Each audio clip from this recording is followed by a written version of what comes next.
Hey, y'all. Welcome to Cross Politic. As you know, the DNC had their convention or is having their convention this past week, and I want to introduce to you your new fairy godmother. What? Oh, no. I can't do this show. I apologize up front, actually. No, you don't. You said godmother. What is this? This a dude. That's a dude. Something happened in Yeah, tell me about it.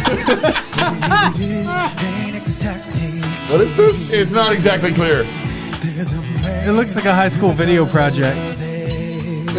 It does, actually. It does. Yeah. Can you move your mouse? I'm still trying to see if that's a woman. What's that sound? Everybody look what's going down. Oh, brother. Nah, that's definitely not a woman. Oh, brother. Oh, man. I wouldn't want to be in that picture. That's LeBron James behind them. Oh, man. Can you make it stop now? The battle lines have been drawn. Can you? I got control of the sound. I'm cutting that out. Kill that thing. I'm sorry. That was a bad introduction. I don't even know how we go into our plugs. I think we lost. How do we go several audience members feel just like- like that? I feel like we did it. We're better than secular media now. No question, 100%. We won. We just had to Because wait that was so bad? We just had to wait for the worldview to destroy their art. Oh, That's it. man. yeah. It's So for everybody who doesn't know, like that's Billy Porter, I think, Okay. and Disney just announced they announced it a while ago, earlier this year, that he's going to be playing the new fairy godmother in the new Cinderella. Yeah. So Gabe wasn't joking when he said your new fairy godmother. Oh. And just so everybody else knows Look at too, Toby's face. Toby's like, he closed out the DNC with that song. that was night one. That was night one of the DNC. They're like, this is what we need to do to keep everybody with a good taste in their mouth. Boy, So they'll come back for more tomorrow night. man, the DNC is tripping. I'm gonna go share the show while you guys do. You do that. All right, that's a good so I don't know how to transition from there to the plugs, but we want to make sure you guys come I do to our a whole lot of burning brain floss. That's what I. If you feel like you need to take a shower now, Yes, come to our conference October 1st through the 3rd. Well, we will give you a theological worldview shower. That'll work. Make sure you guys sign up. Also, I want to make sure this is basically last call for vendors. We got a couple spots left for vendors that want to participate in our conference. You can go to our website, fightlaughfeast.com, and there's vendor applications there. Just follow the exhibitor links to the vendor applications. We're really looking forward to meeting our partners at the conference and being able to fellowship with everybody. And as you guys know, we're kicking it off with a beer and psalm sing on and punch for the kids, of course, on Thursday night. But then we're doing an after party after show with Darren Doan that night, Thursday night. Oh, yeah. There's actually a cigar scotch lounge, literally the next block up, where we're going to go and smoke some cigars and drink some scotch. And that's why this conference is seriously not for the faint-hearted. Right. We want a full biblical worldview coming out of us and everything we do. Y'all can do that? And how, yeah. Y'all call conferences? This ain't no soft conference. I'm tired of.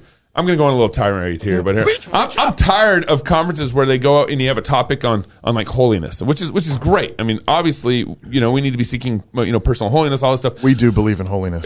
But you Just for the record. should be getting that from your pastor at home, right? You shouldn't. We go to these conferences and they're just kind of benign, general topics that kind of please the masses. I think the problem, though, Gabe, is not with the topic per se. It's that people don't understand that holiness actually means yeah, that's right. something. That's right. It actually means that you're going to be a man and not a woman. It means that you're going to right. dress like a man. You're going to Sing like a talk man. like a man and sing like a man, and you're not going to be an abomination. That's right. On television. That's right. That's what I mean. That's unholy. What that man just did. Yeah. That's the problem. Yeah. Well, and so you go to these conferences, you get the talk of averages. I'm gonna put this talk in a way that everyone's gonna basically agree with it. Yeah. And we want this conference. We're going to have a conference in which most people disagree with us. So Well, nothing we want a different than our conference show. where people are going to go and learn how to fight, how to laugh, and how to feast, and how to go home. It's like you come to hear subject matter experts. Yeah. Apply your home settings to what's going on, and go home and take over your city for God's kingdom. That's what we want to do. That's why the first day is going to be kind of theology and worldview, and the second day is going to be, a talk on media, a talk on politics, a talk on education, a talk on engagement. And so that's where we're really trying to bring in, we think, some of the best speakers, and they're going to give you what they believe the Bible says and not what they think they want you to think. Yeah. So anyways, I already gave the vendor plug. Oh, we had a class plug, and I forgot the why don't you plug a class? That's fine. I'm teaching an online class for Fight Laugh Feast University. Yeah. You guys know about that? I like this. C.R. Wiley's going to be teaching classes here coming up. This is sort of the pilot class. Yep, that's right. For hopefully a bunch more classes coming up. And this one's theology of work, vocation, productivity, and soulcraft. 12 classes over 7 weeks. We will take one section. It's Mondays and Wednesdays. We'll skip one Wednesday because you're going to be in Nashville for the conference. Yeah, right. At least that's where I'm going to be. And 6 of the classes will be lecture, Bible study style with Q&A, discussion covering what the Bible says about work, industry, taking dominion, creativity, calling, laziness, Sabbath rest, wealth, greed, inheritance, ambition. And then 3 classes will be book discussions. We'll be reading Plowing in Hope by David Hegeman, Man of the House by C.R. Wiley, and Productivity by Douglas Wilson. And then 3 classes will be interviews and discussions with successful Christians in different industries. That's going to be fun. I'll just let you know. One of those is Pastor Doug. Okay, one of those interviews. One of those interviews is going to be Pastor Doug. He's been productive as a pastor. You don't say. And an author. He's got a pretty good at that. New book out called Ride, Sally, Ride. Oh my goodness! I can't wait to read that. Scott book. Clark is going off on that book right now. R.S. Scott Clark. Never heard of her. Yeah. Him and Billy are in Cinderella. Andrew Krapuschetz, CEO of MZ. He's done some things. He's building a massive building just a couple blocks away for their 500 plus employees or whatever. So we're going to talk to him about economics and Christians and business and so on. And then I've got a special guest, a gal who's going to come on and talk about. She's a labor attorney. And a journalist. Oh, interesting. And I'm going to interview her about particularly workplace legal issues. That kind of labor. He was thinking union. He was like, "You got a union lawyer coming on?" I was thinking giving birth. I was like, "What kind of lawyer would be a lawyer for giving birth?" No, sorry, my bad. Right. Continue, Toby. Sorry to interrupt you. That's funny. Also, we have Marcus Pittman on the show with us today. If you haven't noticed. Anyways. I'm looking forward to having you join me. Go to fightlaughfeast.com, flfnetwork.com. You can register. There's still spaces available. Yep. Mondays and Wednesdays, 5 to 6 p.m. Pacific time, and love to have you. And to be clear, real quick, it's per household. So your whole household, your sons, your daughters, your wife could all participate. Your from pets, that. your dogs and cats. Yep. And secondly, each class will be recorded. So if you miss a class, Toby will be able to send you a link to the Zoom class that was recorded and everything. So we've had a number of people ask that question. Okay, we're going to try this again. We try this every week. We're going to do it again. What are we going to do? If you're watching, you're streaming, go ahead and share the show, like it.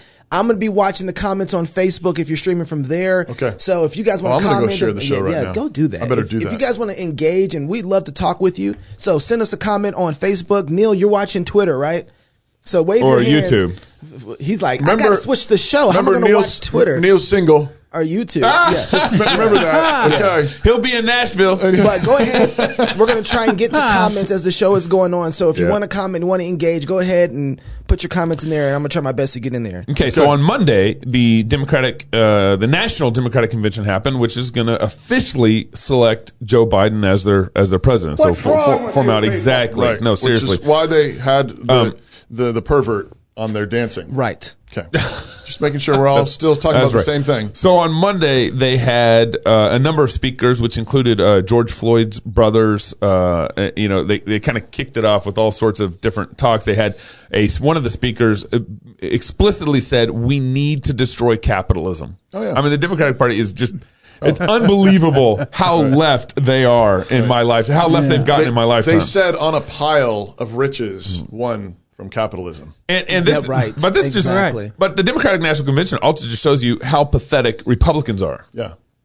I know Joe is a good man, a man of faith, a unifier, someone who understands the hopes and dreams of the common man and the common woman, a man who can help us to see Man the and humanity just woman? That's all it was? in each other. He knows that the path to a restored and rejuvenated America lies in respect and unity and a common purpose for everyone. Yes, there are areas where Joe and I absolutely disagree, but that's okay. Not abortion, though. Because that's America. Because whatever our differences, we respect one another as human beings, each of us searching for justice and for purpose. John Kasich. Searching. You guys know he's a member of an ACNA congregation, which is really? That's African American. No. It's the Anglican Church in North America. Oh, it's not the. But I know we got people that are watching this that are in the ACNA, and that guy's in your communion. I just want to point that out. Yeah, and he's endorsing Joe Biden, baby killer. Lady sniffer for president. And John Kasich used to be the governor of Ohio. What do you think about John Kasich, Marcus? Well, there were two bills presented to him. One was a heartbeat bill, and one was a 12-week ban on D&E abortions. Mm-hmm. And he chose the 12-week ban and said that the heartbeat bill ban was too strong or whatever. He didn't have the backbone to be able to sign. Yeah. Well, it's obviously the he heartbeat didn't have the bill. So is he officially not a Republican anymore? Because if he's gone, let him go. Yeah. Kick him out. And don't let him back. Right. That's right. I mean, But we got another one, another Republican. Oh, here we go. I support Joe Biden for the presidency of the United States because those values still define him. And we need to restore those values to the White House. What values? What values? Colin. That too, Colin. Oh man. I liked him. What values was he talking about? Now, I don't know because my wife was like, we were looking at this when it happened. I was on the TV, his hair getting braided, and my wife sitting there getting dinner ready. Yeah. And I was like, too. And she was like, you forgot he was all nice with Clinton. You forgot about that, didn't you? That's the only way I know him is from Clinton. Wait, what was he doing? He was with Bush before. He was with Bush before. Yeah. But if you can roll just right through. I mean, first of all, Bush. I mean, was that really going? I mean, like, was his backbone really going to be tested? Right. But then he rolled right through Obama. That's true. Did the same. And I thought, I look at these guys, and he was serving with Condoleezza Rice. I'm like, what's next? Is Condoleezza Rice going to come out and be like, no? But what's happening? No, because she's a woman, and the women have been performing way better than men and all this COVID. But what's happening, Vodi Bakum said something that really caught my attention. He was talking kind of about the rift that's happening with the social justice movement. And one of the things he said was that a lot of people are very upset that this is happening, but we shouldn't necessarily be upset. We should try and manage the fallout the best we can, because otherwise we wouldn't know that these people are where they are. Mm-hmm. These people's feet are planted somewhere that we can't see. And until this foundation gets shaken, we don't really know where they're really standing at. Yeah. And so we need this kind of fallout to be really clear. And I guess I like Colin a lot. I was disappointed that really. I was disappointed to see something like this. I wasn't shocked. No, it's Colin. No. He's also made other comments in the past. He's made other comments. Right. I just thought I just assumed that was. But this is something else. We talked to, if you're a Fight Laugh Feast Club member, then you've already seen these. We talk with Pastor Skeppel and Pastor Perkins in Florida on Pastors in Politics. Right. In Georgia. And he said a lot of his friends who were conservative voted for Obama. And they were extremely surprised that Obama did them the way that he did and went left. And he was like, I forgot about that. Yeah. And he was like, what's wrong with you guys? Why are you surprised by this? They said, well, because he talked like this and he said this. And we didn't think that he was he campaigned as pro-marriage. Right. Exactly. He was not. Remember, he was on with Rick Warren and John McCain. Yes. And he said that question is above my pay grade. So he wouldn't even answer the gay marriage question while he was campaigning. And so Pastor Skeppel said, look, no matter what you're doing, you're always voting for a platform. Yeah. So no matter what Obama was saying, the question is, have you ever read the platform of these people where they're standing? Yeah. Right. And so again, what's the platform? Right. Yeah. Because you're not voting for Biden. Right. It makes me nervous when people can just go from left to right, or even like, we just want to find common ground. Oh, yeah. It's like, aren't we at the point where the liberals are legitimate traitorous enemies of our nation at this point? Yeah. Like what we stand for, like we need to be at war with them, at least ideologically. Like there can be no communion together. And so when you see Christians, especially like the ones on Twitter that are pushing for Marxism or pushing for socialism or pushing like soft forms of these things, it's like you guys are already over there, or just acting like there's sort of some sort of moral equivalence between the parties. Yeah. Right. They're Right. like, they're like, you know, pick your poison. Yeah, it's just economic discussion. It's just economic It's differences. like, yeah, I disagree with these guys on some things, and I disagree with these guys on some things, and so you just got to sort of like pick your poison. It's like, no, there's not actually a moral equivalence. So, you know, I'm running for county commissioner here in Latah County. Say it again for the people in the back. I'm running for county commissioner here in Latah County. Vote for Gabe. It's been crazy. Vote for me November 3rd. And I've been meeting with kind of some old guard conservatives in town who are nervous about me running because I'm not soft and I'm too rigid or I'm too opinionated or whatever. And so the conversations I keep having kind of with this old conservative guard is, why can't you work harder on building consensus? Yeah. And I'm like, I'm fine. You know, consensus to me is like, do we put a park over here or over here? Okay. It's like, what does the community think? I'm happy to build consensus on the park. Right. But if you think that our city bathrooms are going to allow for a grown ass man to use the bathroom next to my 10-year-old daughter, I'm not building consensus there. No. Which is literally what our mayor is pushing. Right. And so Latah County, it's like, okay, I've been kind of thinking about this. Marcus, have you asked any of these guys about that question in particular? Oh yeah, like I pushed them on it. Yeah, what did they say? Crickets. Yeah. Crickets. Yeah, so, because they know that requires a backbone to say that. Right. Marcus came up with a little campaign slogan for me where he said, I'm bad for liberals, but good for Latah County. A problem for liberals, a solution for Latah County. Vote for Gabe. That's fantastic. So anyways, all right, so the Democratic National Convention is online. No one's present. Right. Yeah, that's a whole story. There's was it in Ohio or Missouri or something? I covered on the Daily News Brief this last week, where one of the government organizations said, if you're on a Zoom call and it's not an in-house Zoom call with your fellow employees, but it's a Zoom call where everyone can see it. It's a public Zoom call. Right. Wear a mask to be a good example on that Zoom call. Right. That's what I said, but no one's wearing a mask. That's because a mask is not about health. Yeah, exactly. So anyways, they're at the Democratic National Convention. Now, it's all online. They have a couple commercial videos kind of, highlighting different policies of Joe Biden, and here's one of them. Joe Biden knows what affordable health care means to American families because of what it's meant to his. This is my promise to you. When I'm president, I will take care of your health care coverage and your family the same way I would my own. Affordable. You remember when Obamacare came into play, right? How much premiums skyrocketed. Yeah. How much the drug companies made off. You remember what was the shot that went up like 600%? EpiPens. EpiPens. Oh man. There's so many things that just skyrocketed under Obamacare, right? And it's affordable. This was I saw this ad. So guys, we really do try and watch this stuff so you don't have to. So actually, I let Knox do it so that I don't have to. Half the time, Tommy's like, "Turn it off. We'll do it live on the show." I only want to watch it once. So I actually suffered through this. Pray for my families because sometimes they have to suffer through it too. You do. And there was a narrative that I kept picking up on, and this is about almost at the end of the whole first day. Okay. Second day, and when he said this, it was like the fourth time I had heard it, and it's the end comment. I'm going to take care of you. Oh, just like I take care of myself. And that narrative kept running through there from whether it was racism, whether it was the epidemic, it was I'm going to take care of you. And this narrative of paternity kept running through their whole convention. Yeah. And that's when I got scared because Marcus asked me a question the other day. He said, do you think Trump can win this next election? Right. And I was like, I don't know. After this, I started saying no.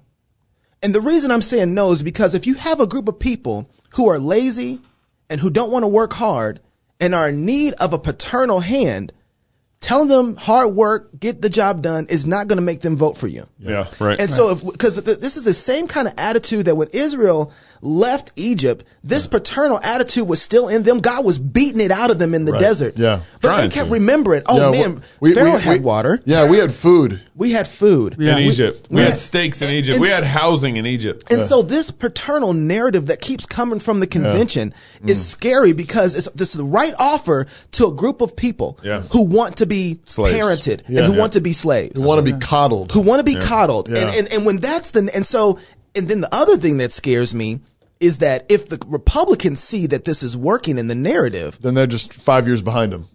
Yeah. And I remember, if you missed Grace Agenda, our chains are just a little bit lighter. Bro, right, bro, but you're saying it. Our They're bungee cords right now. Yeah. They're bungee cord We're chains. coming behind you. We're just not coming behind you as much, and that's what consensus is. That's exactly. And that's what the right. old guard Republican consensus is like. We just need to enslave people slower. That's exactly. We need to coddle them a little less ferocious. Well, you remember in the 80s what consensus meant? Our chains was, don't hurt. hey, you guys, gays, the homosexuals just want civil marriage. Right. We just, or even before that, is we just want to be able to be recognized in the hospital together. Sure. And then it became civil marriage, and then consensus became gay marriage. Yeah. Obergefell, all that stuff. But Doug said this at Grace Agenda, which I got to give another plug for Grace Agenda. If you miss Grace Agenda, my goodness, you missed It's the best conference. best conference in the United States. Catch the recordings when they're out. Catch all of them, but the come for the experience is something bigger than just the speaking. It's bigger than that. But one of the things that Doug said at the pre-conference, the men's conference, was that the Democrats are going off the cliff at 90 miles an hour. The Republicans are behind them about 50 miles an hour. And everybody wonders, 75. and everybody's wondering, like, why do I vote Republican? He's like, because I'm in the trunk of the car duct taped. Right?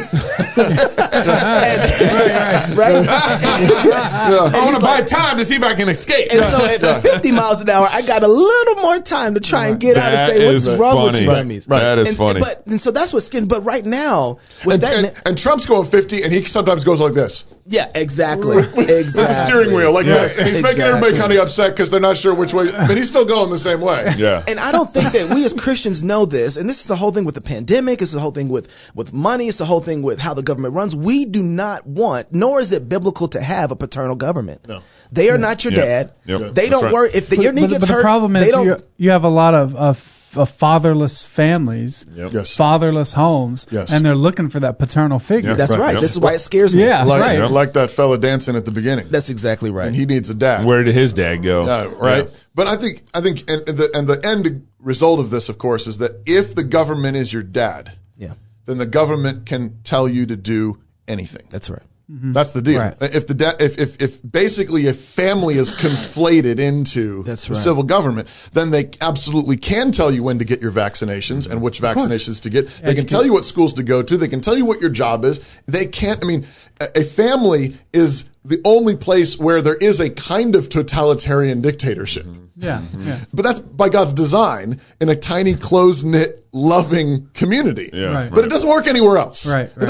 Anywhere else, it's oppressive and tyrannical. Right. But that's what's happening here. When you talk about it being paternalistic, it's like it's going to be totalitarian. Yeah. Because if it's dad, then he can tell you what to wear, where to stand, what to do. Then give you an allowance. And give you allowance. That's right. That's exactly. Because families have property, families have liberty, they have all those, and so the government says your property is now my property.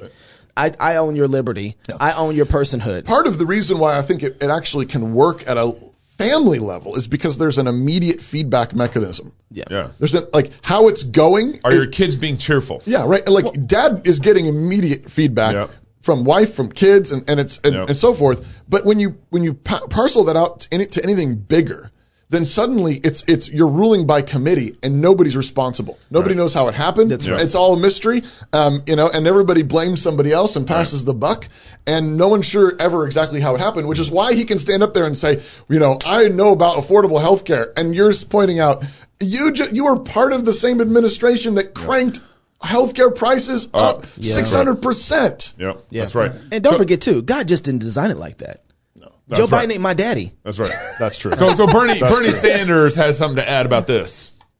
Trump has attacked doctors and scientists trying to protect us from the pandemic while refusing to take strong action to produce the masks, gowns, and gloves our healthcare workers desperately need. Nero fiddled while Rome burned. Trump golfs. His actions fanned this pandemic, resulting in over 170,000 deaths and a nation still unprepared to protect its people. Wow. He just blamed all 170,000 deaths on Trump. Yeah. The governor of New York. New York has the highest amount of deaths in the U.S., about 35,000 deaths. Right. If New York was a country, they'd be ranked 6th in the world with the most COVID deaths. How many do they have? over 35,000 deaths due to COVID. In New York. And so if New York was a country, they'd be 6th in the world right now. Right. Maybe 5th by now. Right. Why is this goes back to the paternal thing? Why is Trump responsible for masks being made? Right. Or gowns. Or gowns. Or gloves. I thought they had a company that they were owned by that has a responsibility to their employees. Bernie doesn't believe in capitalism. Let me ask you this. Why is there a mask shortage? It's probably because everybody's being made to wear a mask. Mm-hmm. Remember the Surgeon Wait, no, that's too easy, Marcus. That's too easy. The Surgeon General tweeted back in March not to get masks because it'll provide a shortage for those in the hospitals that need them. Yeah. So when Bernie is talking about there being a mask shortage, it's like, well, I have a way to fix that, but you probably won't want to hear it. When the government mandates a product, you're going to have shortages. That's right. Not to mention the fact that masks don't work. Anyway. Yeah, exactly. Well, I was talking to Marcus yesterday, and he said, when I played him this clip, Rome, where Bernie says, Rome burned while Nero fiddled, and Trump golfs. Marcus, what'd you say with this? I don't remember. It was really good. I was teeing you up. You said, Marcus said, you know how much business gets done on the golf course? Yes. You know how much money gets exchanged on the golf course? You know how many deals are done on the golf course? Like for Trump, that's a place to get work done. One thing, too, that I think it was when we had Pastor Wilson on, going back to this first pandemic breakout, we were like, why is Trump pivoting? Because it seemed like he was fairly strong in the beginning against it, and then he pivot. And that whole show, you need to go back and listen to that because he said, listen, they're going to blame him. This is all about 2020. That's right. They're going to blame him for every single COVID death. He's like, they are going to blame him for all the deaths. So that's what Bernie did. What did Trump do? He said, Trump got out there and said, okay, I'm going to follow their procedures. I'm going to do it because I'm going to save 2 million people. Yeah. I saved 2 million I'm going to save 2 million lives. Yeah. Right. And so what does he get out there? Get out there, and then he's ahead of the parade. Right. He's got the pom-poms, right? And so he's got a retort for this already. It's just sad that these people are playing politics with our health and life. Yeah, well, now, so the closeout of the night, this was actually on Monday night, was Michelle Obama. She's never been elected, and they have her closing out the DNC on Monday night. Of course, she's a hero. Yep. Empathy. That's something I've been thinking a lot about lately. Yeah, you have. The ability to walk in someone else's shoes. The recognition that someone else's experience has value too. Most of us practice this without a second thought. If we see someone suffering or struggling, we don't stand in judgment, we reach out. Because there, but for the grace of God, go I. No, you don't. It is not a hard concept to grasp. It's what we teach our children. Unlike so many of you, Barack and I have tried our best to instill in our girls a strong moral foundation to carry forward the values that our parents and grandparents poured into us. Oh, that speech was absolute perfection and the best of anything I've ever heard anybody say in my entire life. She's nails. No, it was made for Hollywood. It was totally made for Hollywood. You know, she talks earlier in the speech. She actually talked also about the evils of inequality. This is the setup for for having empathy. Was inequality and some people not having what other people have. And the irony, of course, is that they sent their kids to private schools. Yeah. Because they got privilege, right? That's right. They got presidential privilege. I don't know why is it that they can go on and on about this and it doesn't apply to them? You remember, Toby? You probably remember this back in I think like 2004. We used to do a pastors' conference here in Moscow. Okay, and the pastors' conference was on basically the theme of it was on words. Okay, I don't know if you remember this, but I remember one of Doug's talks at the conference was just how the cultural battle is a constant battle over who wins the definition, who gets to define the term. Yeah, that's right. When you talk about empathy, when you talk about reaching out and helping your brother, or you say, there for the grace of God go I. Right.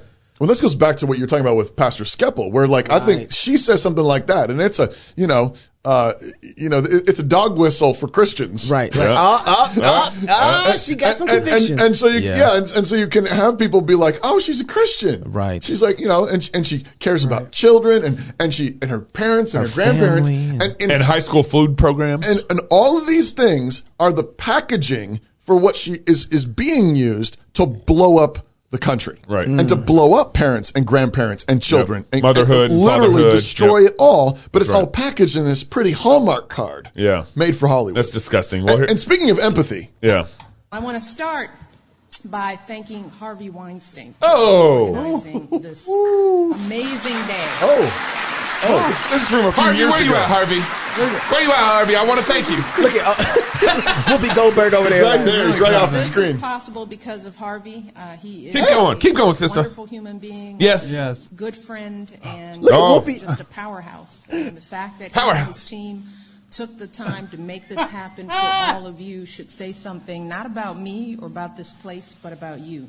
A wonderful person. Way to go, Harvey. Wonderful human You being. got a shout out from the great friend. First lady. Wow. I mean, two things there. One is just on the empathy thing. How you feeling about empathy for Harvey Weinstein right now? Yeah. Right. I mean, has he been having a hard time? What about his victims? Well, so far he's gotten. I think most of his cases have gotten turned away. But the other thing, he's been convicted. Has he been convicted? He got convicted. But a lot of his cases, he's not gotten for off. everything. He's serving time though. Yeah. They got their sacrificial victim. But but the other thing is I'm just wondering, what kind of judge of character Mrs. Obama is. Can you trust them? I mean, For the grace of God, go on. I mean, she was lucky she wasn't one of his victims. Can you go back to that last clip? I mean, because I think see Whoopi? Whoopi's face. If you watch, we can't do it now. But if you go back and watch this clip, just look at Whoopi's face. She know better. Her whole face like. Interesting. You sure you want to do that, Michelle? I mean, this is her apparently at the White. I mean, this is the White House. This is at the White House back in the day. Some kind of White House event a few years ago when she's first lady. And again, the point being is, why would we trust her? Why would we trust any of these pretty looking, nice sounding, John Kasich, whatever, packaged like, hey, I know he's a religious person. He's a good man, all this kind of stuff. I mean, where are all the people didn't these people say believe all women? Mm-hmm. Yeah. And doesn't Joe Biden have a credible accusation against him about some kind of sexual assault? I don't even know if it's credible, but according to them, it'd be credible. If it was a Republican, it'd be credible. Where did that go? Well, I mean, these are the people though who defended Bill Clinton. I know. And Epstein. Yeah. So AOC had an endorsement for Biden. When millions of people in the United States are looking for deep, systemic solutions to our crises of mass evictions, unemployment, and lack of health care, en el espíritu del pueblo, and out of a love for all people, I hereby second the nomination of Senator Bernard Sanders for President of the United States of America. I thought she was going to nominate Biden. Espíritu del pueblo. That's all I'm going to say. No pasa. That's my daughter. So there's not much to say about that clip. No, but everything but the Twitters, are blowed up. Yeah. Because NBC and a number of other news sources says she gets on there and she's supposed to endorse Biden. Yeah. And instead she talks for 2 minutes, does her little platform soapbox speech thing, and then she says, I second the motion to nominate Bernie Sanders. Right. And so the headlines are all saying that she snubbed Biden, tried to nominate Sanders. Guys, I mean, even some good news sources were playing that. Yeah. It's a convention. It's a convention, and at the Democratic National Convention, there's certain procedures they follow. Yep. Right. And even though Biden's getting the nomination, he got the nomination last night formally. There is a process they follow, and it includes formal nominations of other candidates, which then don't get the votes. Yep. It fails. Then someone else does the formal nomination of Biden. It wins. It passes. He gets it. Anyways, it wasn't really. But AOC's on the Twitters, and everybody's freaking out. Because of this apparent distortion. I'm sorry. I think if they had an actual live convention, it wouldn't have played out that way. No, that's. But it was just because they had a pre-recorded video of her doing it. I'm trying to figure out. Somebody need to explain to everybody what's going on. Right. Did we just defend AOC on the show? Quick. Next. Hurry up. All right. Cuomo's got something to say. We went through hell. Tell me but about we've it. learned much. We know that our problems go beyond the COVID virus. COVID is the symptom, not the illness. Our nation is in crisis. We've been saying and in that. many ways, COVID is just a metaphor. A virus attacks when the body is weak and when it cannot defend itself. Stop it. So we hadn't seen this video yet. Tell this to the, how many thousand? 36,000? 36,000. It's probably 37,000 at this point, but yeah, anyways. It's just a metaphor. The death of your loved ones in New York is just a metaphor. It's just a metaphor. Okay. And remember, he signed a resolution to send elderly back to their own homes. An estimated 11,000. Send COVID bombs back to elderly homes in New York. And my understanding is this estimated of 11,000 of those deaths came from that. In old folk homes. So 30%. Where he sent back infected, sick, positive cases back to the hotbox them COVID old bombs. folks. That's homes. right. I was reading David Bonson. It's just a metaphor. Yeah, it's just a metaphor. It's just a metaphor for my resolution is just a metaphor. Maybe Michelle Obama needs to talk to him about empathy. Ooh. David Bonson said that he was coming out that Cuomo's coming out with a book. He's got a book coming out before that they even finish opening their state. Yeah. He's like, why don't on you leadership. on leadership. How they get through the how to send COVID bombs as metaphors. It's like, why don't you try to open up your state first before you write a book about how you get out of it? Sure. Years, America's body politic has been weakened. The divisions have been growing deeper. The anti-Semitism, the anti-Latino, the anti-immigrant fervor, the racism in Charlottesville, where the KKK didn't even bother to wear their hoods. And in Minnesota, where the life was squeezed from Mr. Floyd. Time out. How does he get to pick on Floyd, but not? He doesn't have to answer for the elderly homes. Yeah. Where the life was squeezed out of 11,000 elderly folks. I'm trying to remember. Minnesota. Democrat, Republican. Democrat. Yep. Mayor, Democrat, Republican. Democrat. All the city, everything there is Democrat. I thought that they had their way with Minnesota. Why are they blaming Minnesota, which is Democrat for the most part, all the way through Minneapolis? No. How are they blaming that on Trump? Yeah. He has orange hair. The logic is suffice. Yeah, you see? Makes sense. But here's the thing is once Trump's out of the way, they're coming after every Republican. Oh, yeah. Right now, Trump's kind of this wall. Yeah. He built his own wall for his people. Trump's kind of this wall, taking all these hits. That's like a metaphor. It is. Message. And Trump's taking all these hits, and right now Republicans are kind of glad that Trump's taking hits for them. Yeah. But once Trump's out of the way, the Democrats are coming after every Republican. They're going to require every business to bake a cake. They're going to require every Republican to get in line in city council meetings. And the Republicans don't want. Like after Trump, the Republicans want to go back to what was before Trump. Yeah. They want to go, but they're going to be in such a weak position because now their enemy is riled up. Right. Like now they really want to fight. Yep. Right. And the Republicans are like, well, let's just go back to how things were. Let's work on consensus. It's like after Trump, you need someone stronger than Trump. That's right. That's exactly right. And you can tell how bad it's going to be because John Kasich and Colin Powell have joined forces with Biden and Kamala Harris. Yep, that's right. And you better believe after this, after Trump's gone and out of the way, every cop that kills another black man it's a Republican fault. Every cop that goes after, but that's I think that's the least of our problems. No, but they're just going to constantly all the COVID deaths are all Republicans' faults. Trump's out of the way, it doesn't matter. Yeah. Every COVID death because you aren't wearing a mask is Trump's fault, or because you don't believe in masks is Trump's fault. No, I think or Republicans' fault. No, but I think it's worse than that though. I don't think it's Republicans. I think it's going to be the Christians' fault. Oh, it's going there. That's where it's going. Republican is just the next line. Yeah, but that's not even. I mean, you're going to have enough of the moderate Republicans that totally cave. That's right. And give in. Yeah. It's actually what they're coming for is Christianity. That's exactly what they're coming for is the church. That's what they're actually coming for. Christians are going to have to real soon start really fighting for my body, my choice in the right sense. Yeah. In the actual right sense. It's going to be the Christians that are trying to protect themselves. So we do that with masks now. We're my body, my choice. This is why what Founders is doing and why the Southern Baptist Convention, what happened with that was so important because Christianity and churches are the last standing institution for liberty in America. Right. Everything else has eroded. Right. And so the Southern Baptist goes one way. Well, that means something that's huge because that's one of the largest institutions in America. Right. Once it crumbles, now individual churches are going to be standing alone.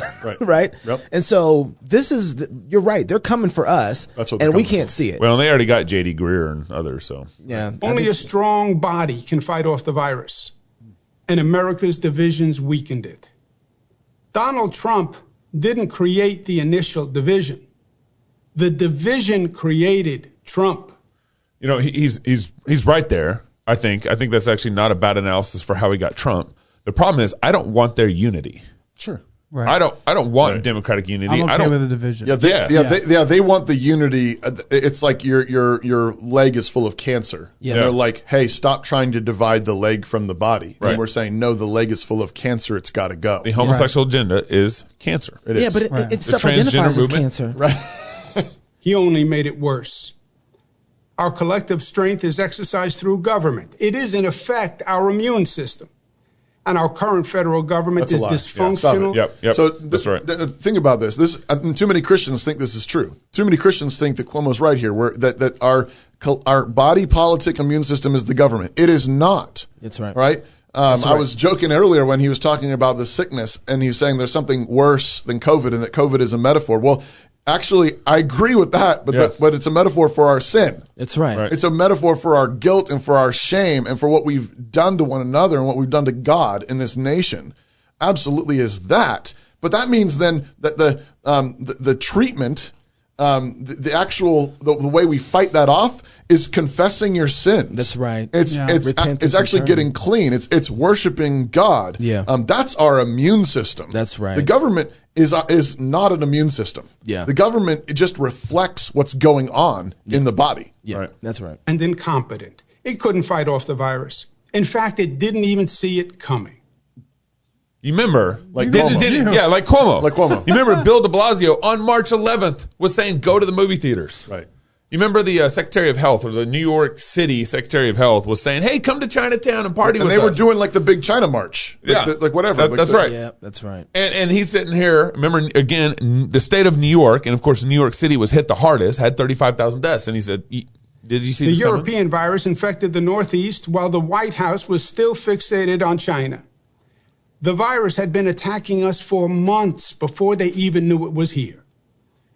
We saw the failure of a government that tried to deny the virus, then tried to ignore it, and then tried to politicize it. As if he's not. Right. The federal government that watched New York get ambushed by their negligence and then watched New York suffer. Look, what kind of governor are you where you're blaming all your problems on the feds? And we don't have the clips, but multiple times he was asked about Trump's response and assistance, and he said he's been great. On cameras, Trump has been great. He has been great. He's been helping us out. Go ahead. Through it, learned absolutely nothing. So today, 6 months after it began, the nation is still unprepared. And we now face a second threat. But this time, not from Mother Nature. This is a man-made threat by our own negligence. We now see the virus ricocheting across the country, from one state to another. Today, we trail the world in defeating COVID. We have over 5 million cases.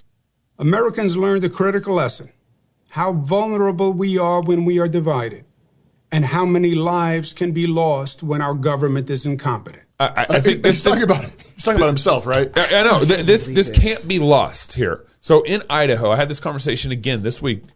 In Idaho, we've quarantined everybody and isolated everybody. Right. Instead of focusing on the areas that we could actually probably help. Right. When you use all your energy quarantining the whole state, you're going to miss a lot. Right. And in Idaho, the law allows for the governor or the mayor to quarantine locations and isolate sick people. Yeah, the sick, the infected. And instead of isolating the whole state, requiring everybody in the state to wear a mask, over 80% of the deaths in Idaho are from the ages 70 and above. Yeah. Instead of we quarantine the whole state, well, you actually could have spent all your energy in helping the elderly and quarantining the elderly and quarantining the most vulnerable. Right. You might have been able to actually put a serious dent in that. Well, secondly, no one under the age of 54 has died here in Idaho. No one under the age of 54. Get that. Yeah. And the other thing, though, too, is I think even just a blanket quarantine, I agree with you that the energy should have been spent in protecting the most vulnerable and encouraging that. But even that, I mean, how many of those elderly people died because they were isolated? Yeah. Because their family wasn't allowed to see them, because their children and their grandchildren weren't allowed to check on them and see how they were doing, because they weren't allowed to see their doctor because, it was considered a non-essential medical procedure or a non-essential medical check-in. Right. I mean, how many people lost loved ones that way, which were completely unnecessary. There's the this- whole thing has been utterly incompetent, and he led the way. There's this nurse in New York, real quick. She was a retired nurse and went to New York to help out because of the pandemic that was going on in New York. And the first day, she said within the first 12 hours, I was like, the way we're handling this is crazy. And they weren't even letting parents come in and see their patients. They weren't even let children coming in to see their mom and dads. And she said what started happening was there was no one there in between the doctor and the patient to advocate for that patient's needs and the best treatment possible. Right. And so what ended up happening was, and she said in her hospital, the doctors and the nurses just started trying all sorts of different things. And no mom or dad or no son or daughter was there to advocate. No, we want this treatment. Right. And because they wouldn't let anybody in the hospital. Well, and she said that caused a lot of damage. This goes back to the Bernie Sanders clip earlier where he's attacking Trump for not believing all the scientists. And doctors. There is a massive problem with thinking that scientists and doctors are high priests. Yeah, come on now. Hold the corner on truth. Right.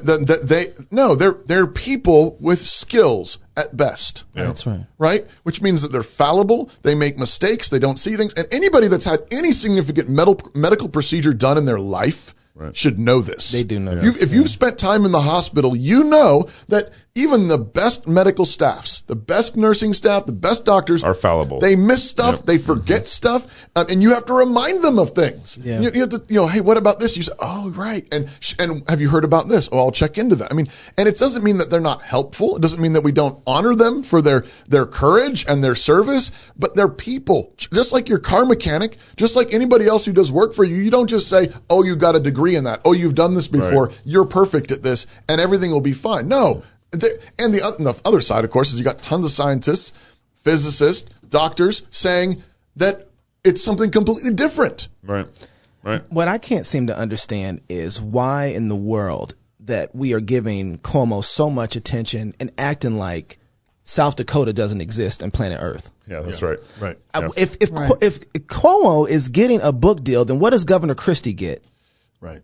Well, hopefully she's not popular. Hopefully, because she is actually the one who didn't follow any of the procedures and said we're just going to live life like we're free, and let people make their own decisions, take responsibility. And their economy has only grown since then. So they've already recovered over 80% of their job loss. Yep. She returned unemployment insurance back to the feds. She said, we don't need good this. On her. I reported this. Did you not listen to the Daily News Brief this morning? I was thinking he's going to. She wrote a letter to President Trump and said, thanks, but no thanks. I don't need your money. Our state's doing great. Good on her. Wow. Isn't that unbelievable? That is amazing. But we have, in this whole pandemic, she has had very little play whatsoever in talking about, hey, look at this state, really. And how come everybody didn't? And it's working. So how come everybody didn't just jump on board and follow suit? Right. Because it doesn't fit the narrative. Because in the leftist religion, and it's a religion, the state is the God. The state is the immune system. The state is the way of justification. The state is the way of forgiveness. The state is the way of healing all of our brokenness. Yeah. This is why Republicans are doing 70 miles an hour off the cliff. Right, because they're worshiping the same God. Republicans are bowing to the exact same idol. Yep. They just don't put quite as much incense on it, and they have more, and they're more hypocritical. Basically, they're just more hypocritical. But they believe in the same God. But Christians must see that play being run. And you can ask. You can vote for the Republican because you're going to buy you some time. But the whole point, of course, is that we need to actually knock down the idols. Yeah. That's right. These idols have eyes and can't see, mouths and can't speak, ears and can't hear, hands and can't help you. And in fact, the more you worship these idols, the more you become like them. The more they demolish you. Yeah. They crush you. And so that's why you can get a guy like Cuomo standing up there acting like he's done something when the only thing he's done is managed to kill off more of the citizens of his state than any other state in the union. And because we like the paternal attitude, we'll praise him. Right. It was worth it. And it was worth it. What he did was awesome. Blood on the altar. We can't end right here real quick. Well, we can. But this is the reason why we need to. The most important day of the week for us is Sunday. Amen. Preach it. Because once that's our immune system. That's our immune system. It's so easy for us to believe other gods if we aren't worshiping God on Sunday. Right. And that's the root of being able to take responsibility and say, no, I want to be a man. I want to be a woman before God. Exactly. I want to be free, and I want to live for Him. Yep. Now I got to play the ending all over again because you guys just talked all over the ending like y'all didn't know. And one more thing. You know you got 30 seconds Toby, before you got one more ends. thing? All right. You got one more thing? If you're single, get married. If you're married, have kids. And if you have kids, go baptize them. Until Sunday, love God with all your heart, soul, mind, and strength. Love your neighbor as yourself. Go fight, laugh, and feast. This is Cross Politics. Hey, and pray for the Shannon family. The convention ain't over yet. Oh, man.